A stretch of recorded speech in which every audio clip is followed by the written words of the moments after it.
Let's continue our Christmas-themed messages. This time, let's look at the story of the wise men who came to Bethlehem looking for the King of the Jews. We read this in the Gospel of Matthew chapter 2, but tradition tells us a different story. It tells us that there were 3 wise men, and that they were kings. And they arrive in Jerusalem on the very night of Jesus' birth, and they find him in Bethlehem in a manger. Oh, and we even know their names. Well, that's what tradition tells us. But the Bible tells us a different story. So let's read Matthew's account of the arrival of the wise men in the Gospel of Matthew chapter 2. It says the following.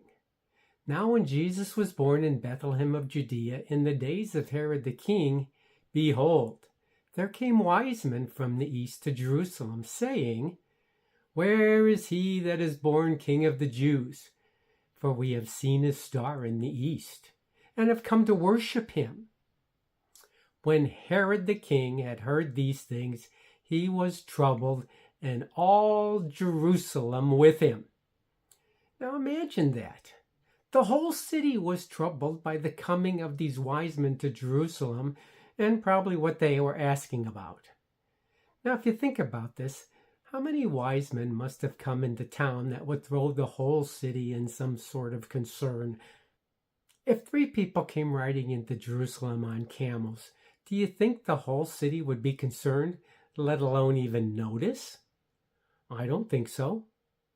But if a caravan of many people from a long distance came riding into Jerusalem, no, not only would the city take notice, but there would be some concern, I'm sure.